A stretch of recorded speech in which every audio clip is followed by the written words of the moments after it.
salt today is as fundamental to food as air is to life. Just as it was for the ancient Mayans who once cultivated it from these natural pink lagoons. This is so beautiful, come see! Scientist Felipe Perez takes me on a walk along these otherworldly lakes on the northern coast of Yucatan to learn how salt is harvested from them today. Sal pura. Local cook Nicolás Ano uses these local salt in dishes that bring me back to childhood. Breaded fish and shrimp cocktail. Está buenísimo. In the Rio Lagartos Biosphere Reserve, Diego Núñez takes me for a ride through Yucatan's rich ecosystem of hidden aquatic treasures to explore. That is a gigantic crocodile. But also eat. Camarón, pulpo. ¡Oh, qué rico! With his family's mango ceviche. In my kitchen, I'm bringing the sea to your table. It smells spicy, which is good for a ceviche. With a green-powered ceviche and a pepita, pine nut, and habanero pesto baked fish, served with a chunky coconut rice.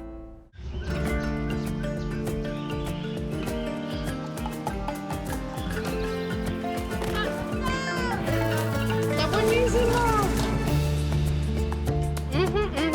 Super sweet. Échale nada más encimita, ándale. ¡Sonó rico! So breathtaking.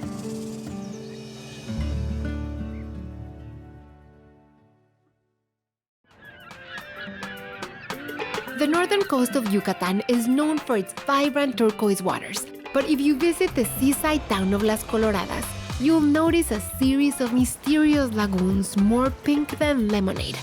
These ponds are saturated with an ingredient once so valuable to the ancient Maya, salt.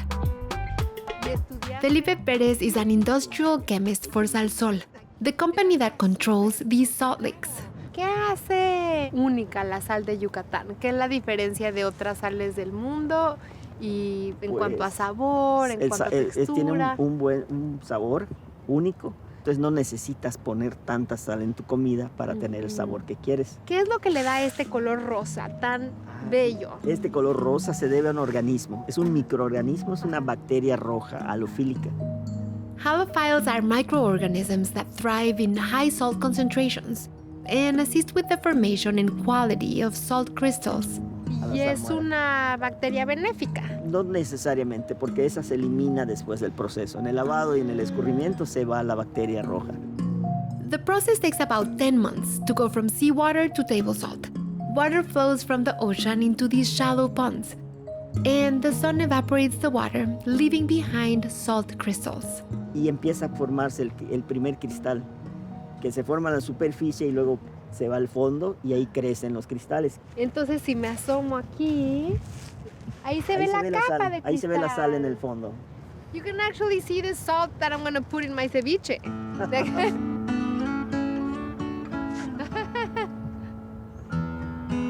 Entonces aquí ya me la puedo comer. Claro, está muy rica.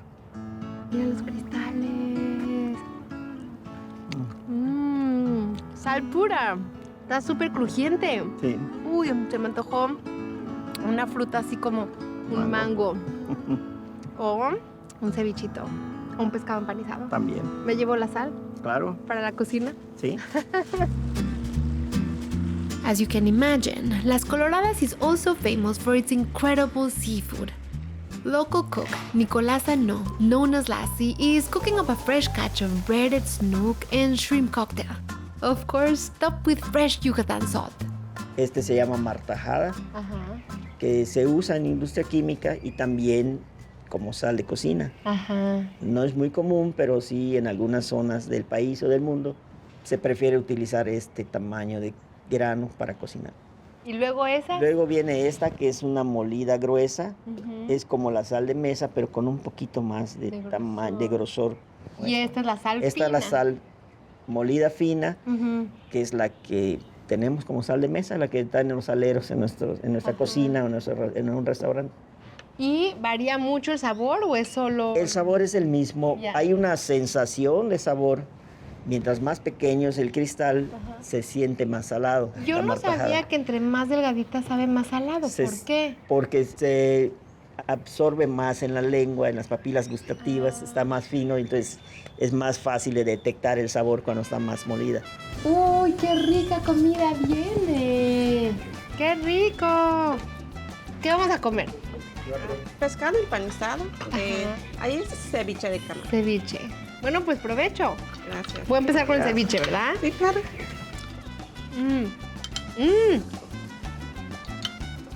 Está buenísimo. Si le quisiera poner un poquito más de sal, ¿de cuál le pondría? La fina. Esta. Sí. Esta es la que más usas en la cocina. Sí. Me encanta la sal. A todo le pongo más sal. ¡Ay, sí! ¡Es salsa de habanero! Es puro habanero. Sí, es natural. Ok. Le voy a echar así un poquito por todos lados. No, pues le voy a echar a todo. Yo soy muy enchilada también. Delicioso, ahora sí. Es que cuando yo era niña, con mi familia, vacaciones, siempre tratábamos de ir a la playa y siempre era querer comer el pescado empanizado fresco de la playa. Pica tu salsa, muy rico.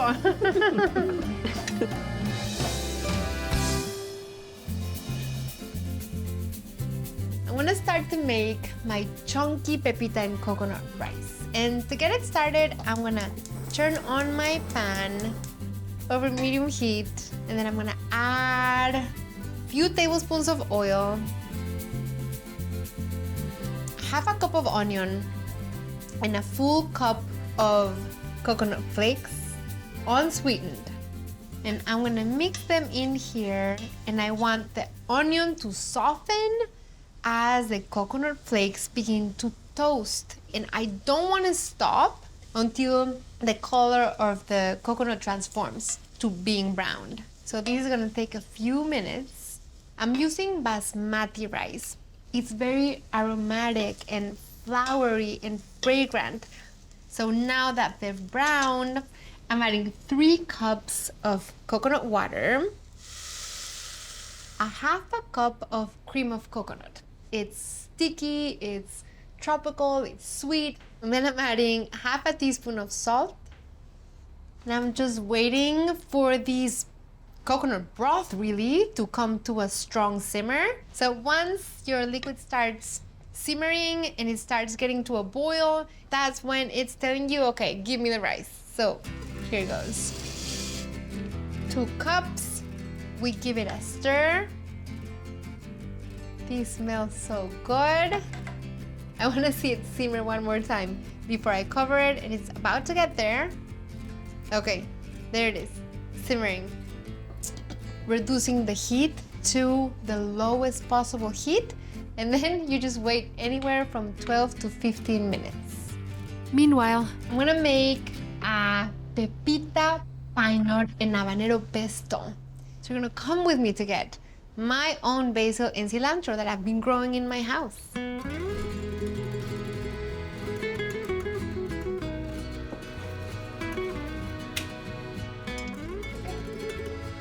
So I need 3 cups of basil and 1 of cilantro for this pesto. So I'm using 1 cup of sweet basil, also about a cup of the purple basil, and the mammoth basil. Look at the size of these leaves.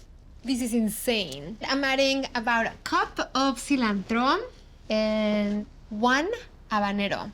You know what? I can just remove the stem like this. Just cutting it just to help my food processor, but it goes in the processor with the seeds and everything. I'm adding a third of a cup of slightly toasted pumpkin seeds, a third of a cup of slightly toasted pine nuts, 2 garlic cloves that I already peeled, 1 cup of olive oil, half a teaspoon of salt, and half a cup of grated Parmesan cheese. I'm using Reggiano, Parmesano, but you can use cotija. Anything salty and aged will be good here. And then I'm just gonna process until almost smooth because I want my pesto to have texture. Here we go. looks really good. This is awesome. Let me taste. Mmm.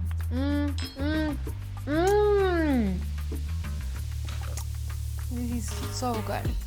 This pesto is ridiculously delicious, and I'm gonna put it over some fresh rockfish. So I have these baking dish that I just buttered, and I have some fresh rockfish fillets. I'm just gonna sit on top of the butter. Let me rinse my hands and add a little salt, a little pepper, and then a squeeze of lime juice. And then I'm adding this thing of beauty. Just look at these. And I want to be so generous. Just adding like this on the top. This pesto is a thing that you can make, keep in your fridge, and hopefully if you make it, make a big batch. But you can also spoon this pesto on top of baked or boiled potatoes, or just on a piece of toast with a little bit of olive oil or butter or any kind of starch. Now I have my oven at 400 degrees.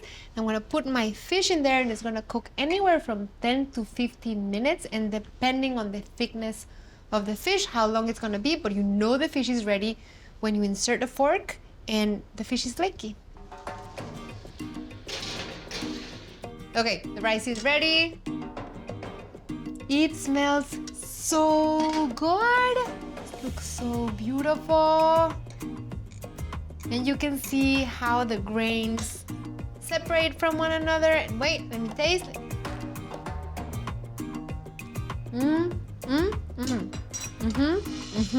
Oh my God, this rice. If you are looking for some new dishes like John is doing, John is looking for new dishes for his newlywed wife. So we have two newlyweds here. Can you show Joe? Can you show Joe? That are looking for new dishes for their wives. And you're gonna top it with some lightly toasted pumpkin seeds.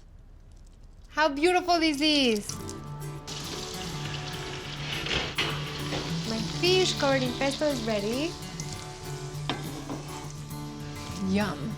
So beautiful. It has all the green colors from the pesto.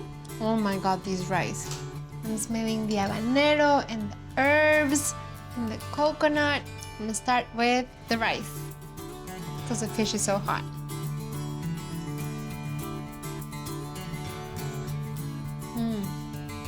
Fluffy and slender and soft, and at the same time I get the chunks of that toasted coconut, and it tastes savory and it tastes sweet, and I get the crunch from the pumpkin seeds. Come with me as we go into the fish.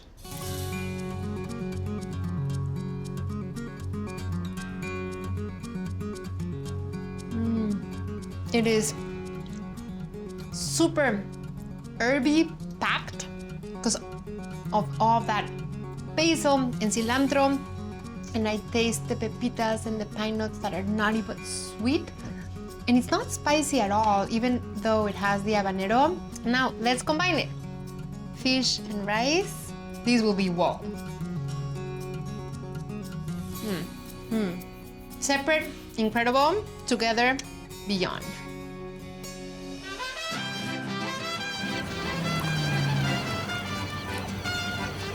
Not far from the pink lakes of Las Coloradas is the fishing village of Rio Lagartos.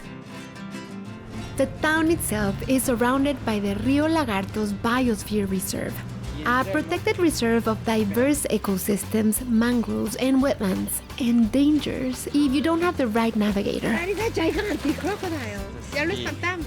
He was sunbathing. Luckily, I have Diego Núñez, a guide who has spent his life exploring and protecting this ecosystem. Did I mention that Rio Lagartos translates to River of Lizards? The wetlands are home to thousands of species of plants and animals, most famously the pink flamingo. Diego not only gives river tours, but his family happens to own a restaurant that makes a fabulous ceviche. ¡Uy, qué consentidaza! Es un ceviche mixto. Camarón, pulpo. ¡Oh, qué rico! This one is marinated in lime juice and mixed with onions, tomatoes, chile, cilantro, but with a sweet twist. Y estamos empezando a hacer un ceviche con un poco de fruta, con mango. Aquí está la receta secreta de este.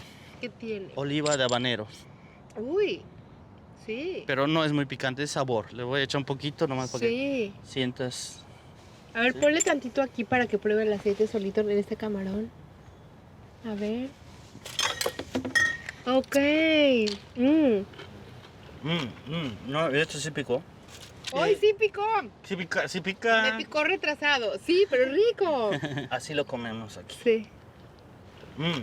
No, esto sí picó. Oye, Diego, tell me a little bit about the story of the town Rio Lagartos. The area was populated by the Mayan people because the Mayan here were doing salt collection and fishing, mainly on the coast. Mayans didn't sail on the ocean. They were not great sailors. They were good with canoes, going in the estuaries and shallow water.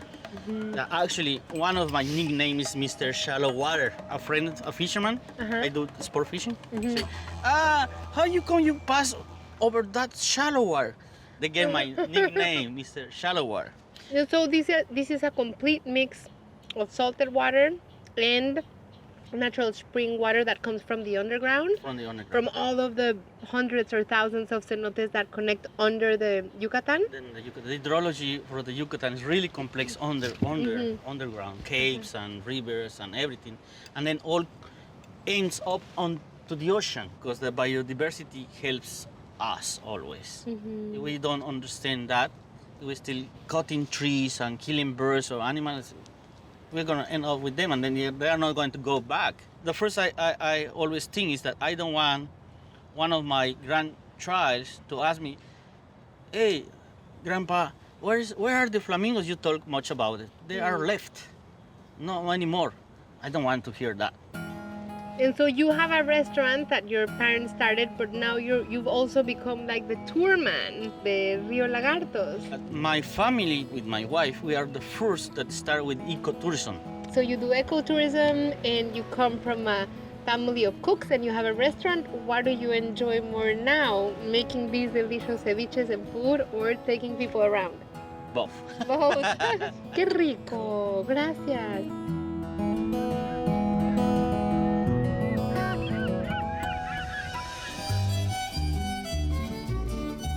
Few things beat eating ceviche at the beach, but the next best thing is eating ceviche at home, but you have to make it really good to make up for not having the beach. So I'm gonna give you one new recipe that I tested out after I came back from Yucatan. I brought my salt, I brought inspiration, and we're gonna do something that has so much flavor and it's so refreshing at the same time. I'm calling this ceviche a green ceviche because it has so many green ingredients.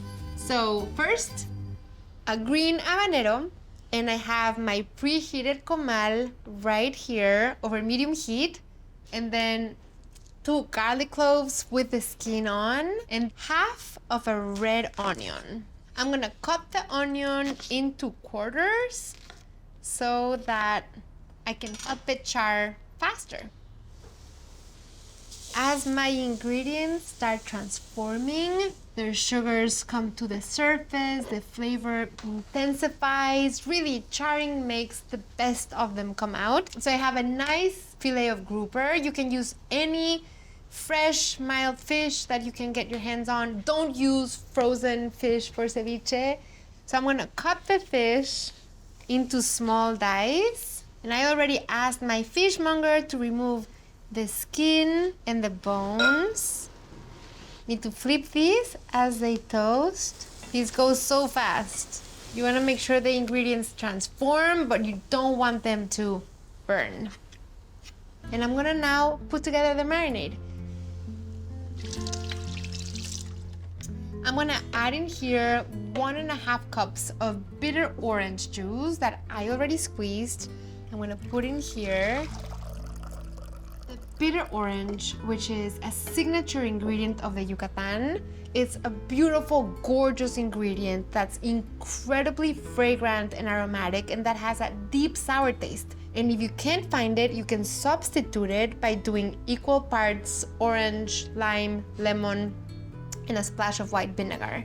Okay, I'm gonna add a 1/4 cup of olive oil, a teaspoon of salt, and I'm so lucky because I have salt from the Yucatan. And the salt has such an incredible rich taste. So about a teaspoon. And then I'm gonna add all the ingredients that I already charred in here. The roasted onion. See, the combination of rustic and charred and smoky is so very Yucatecan. And then I'm peeling 2 garlic cloves right in here. And then I'm adding the habanero with all of its seeds and heat. And then I'm also adding 1 celery stalk. And I'm coarsely cutting just to help my blender out. And I'm also adding 1 cucumber. Puree these until completely smooth.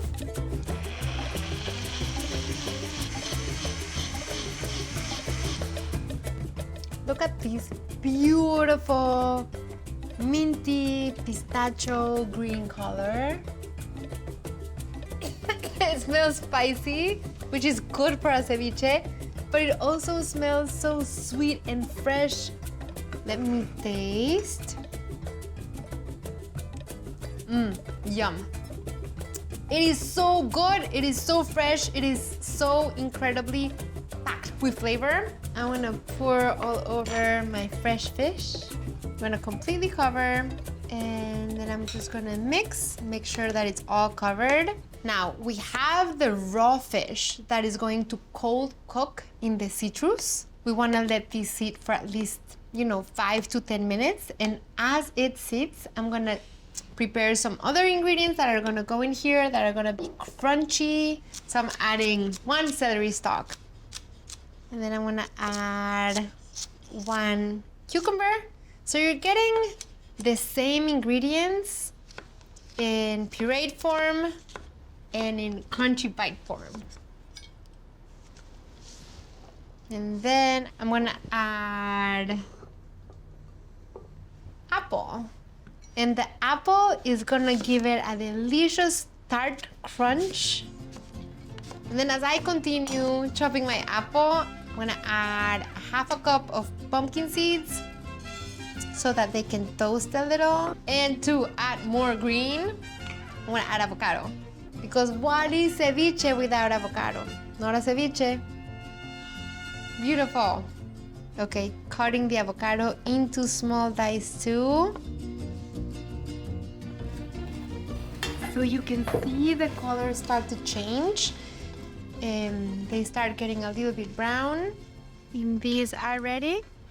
After you take them out, you can add a little salt because the oils are released. And if you add a little salt, the salt will stick a little. Okay, mixing the ceviche with everything in here. And then that's it. I'm just gonna chop some garnishes. Chives, cilantro, and then yum. So pretty, super, super green.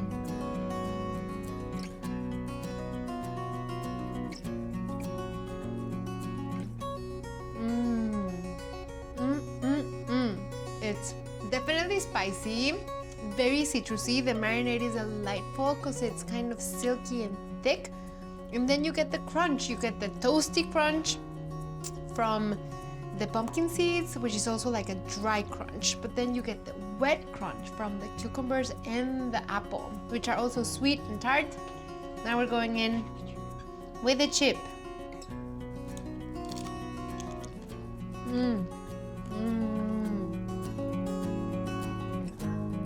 This is so delicious.